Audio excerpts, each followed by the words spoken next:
Baru 2 hari beroperasi, program MBG disebut picu kenaikan harga sembako dan sayuran di pasar KM5.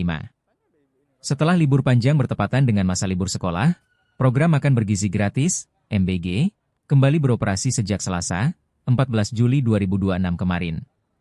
Sejumlah pedagang di Kota Palembang menilai kembali beroperasinya program MBG turut memengaruhi kenaikan harga sejumlah komoditas, terutama sayur mayur.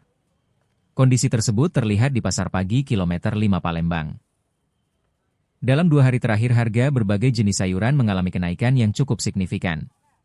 Harga kacang buncis misalnya, naik dari Rp15.000 menjadi Rp24.000 per kilogram. Selain itu, harga timun meningkat dari Rp10.000 menjadi Rp16.000 per kilogram.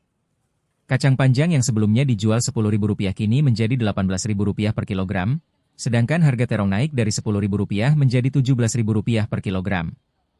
Komoditas sembako 2 hari terakhir ini apakah mengalami kenaikan? Benar-benar mengalami kenaikan. Contohnya aja telur ya. Ya. Telur ini kemarin bisa harga Rp20.000 per kilo, sekarang nggak mencapai lagi Rp20.000 per kilo. Ini modalnya aja udah 23 lebih ya. Jadi kita jualnya standarnya 24 lah untuk hari ini. Tiap hari naik ini telur. Selama 2 hari ini harga sayur-sayuran semuanya naik seperti timun, kacang.